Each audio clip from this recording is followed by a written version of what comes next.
a French archaeologist by the name of Ganot found a cherub here, a Babylonian-style cherub, and he cut it out of the wall. And that's where he cut it out right over there. And that piece of stone is in the Palestine Exploration Fund in England. And I saw it there back in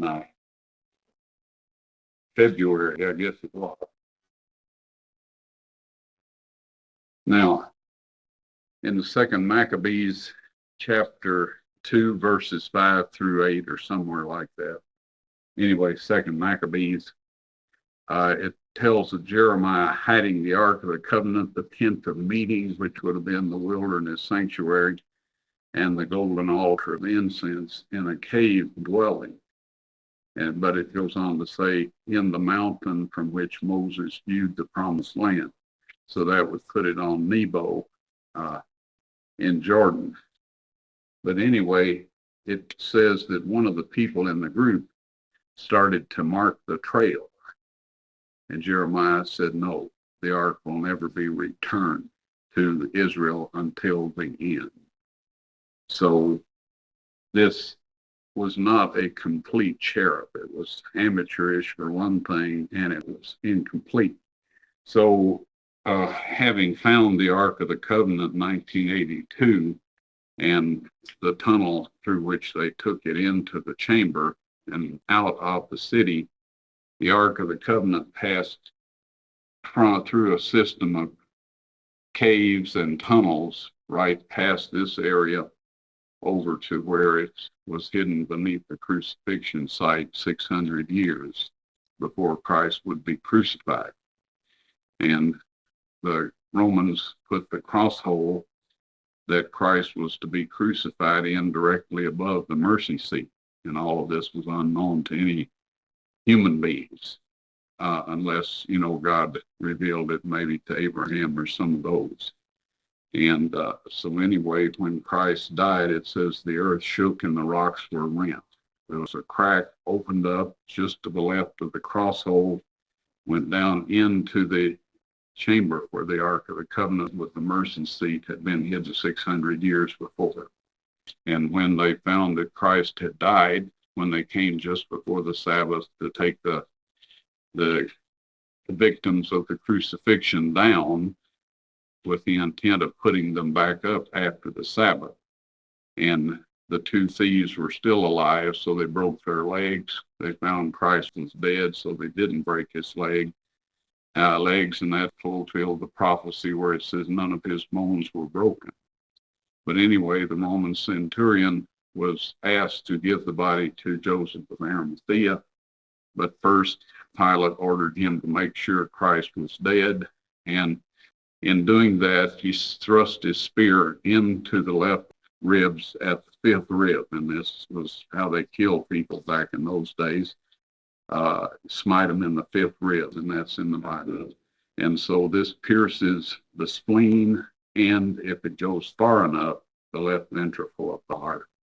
And so the blood, platelets, and serum that had just separated out gushed out and went down through the crack onto the mercy seat of the Ark of the Covenant, which fulfilled Daniel 9:24, where it says, and to anoint the most holy. It also ratified the Old Covenant and the New Covenant. And then in Matthew, that's in Matthew 27:50 through 53, by the way. And then in Matthew 28, it talks about the angel descending to roll back the stone. It said there was a great earthquake. And since there's no evidence of surface water or debris on the Ark of the Covenant, the mercy seat, it appears that this earthquake closed the crack so that nothing came down through there. And then not too many years later, there was a Christian church built over this place, this area, because they did know that Christ was crucified there. And then later in AD 70, when Titus attacked the city from the north, he shoved the Agrippian wall, or third wall to the north, down over the escarpment, which made a ramp down to the wall of the city.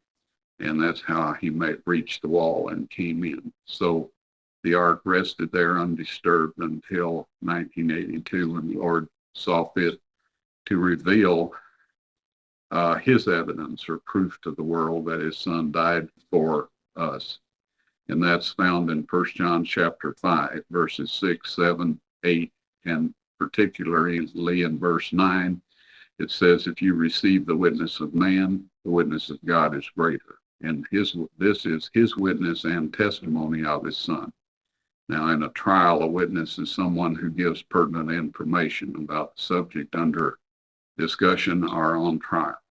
And this is saying that God the Father is the witness, and that his testimony to the world that his son died for us is the blood and the water, as recorded in verse 8, where it says there are three that bear witness in earth, the spirit, the water, and the blood. And when we discuss the sacrifice of Christ and his blood and serum on the mercy seat, the Holy Spirit impresses it on our heart. And so that is God the Father's own witness to us that his son died for us. It's his proof. And then in 2 Timothy chapter 2, 1 Timothy chapter 2, verses 5 and 6, it says, there is one God and one mediator between God and man, the man Christ Jesus, who gave himself a ransom for all, to be testified, our proof shown in due time. Then in Revelation 11, chapter 11, verse 19, it says, the temple of God was opened in heaven, and the ark of his testament, are his evidence, our proof to the world that his son died for us, was seen. Now, John in heaven, in that vision, 31 times he said, I saw, I saw, I saw. But here he says, was seen in his temple. Now then, the most holy place on earth is where the throne of God is, the Ark of the Covenant with its mercy seat, which is a replica of the heavenly throne, and in which the copy of the Ten Commandments that are also in heaven was housed. And so as soon as this is presented to the inhabitants of the world, then the verse goes on to say, then I heard voices and thunderings and lightnings, a great earthquake and hail. And if you read the description of the 7 last plagues, you will find that that is a description of the last plague. So as soon as God reveals this to the world, there's nothing remaining that he can do to persuade men to give their hearts and lives to him than to show the blood of his son upon the earth, his earthly throne. And when that's done, folks, probation is closed. And Christ will say it is finished. He that is filthy, let him be filthy still. He that is holy, let him be holy still. And behold, I come quickly, and my reward is with me, to give every man according as his work shall be. And these things are happening today, folks.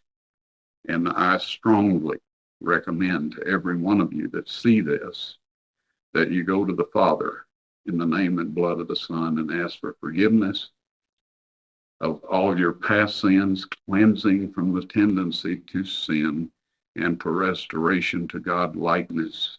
Because in Genesis, God said, let us make man in our own image, after our likeness. He did that, and he gave them access to the tree of life. When they broke his commandment not to eat of the tree of knowledge of good and evil, he no longer allowed them access to the tree of life. In order for us once again to gain access to that tree, in Revelation 22:14, it says, blessed are they that do his commandments, that they might have a right to the tree of life and may enter in through the gates into the city. So the only way any of us are ever going to have access to the tree of life is to ask the Father to restore us to his likeness.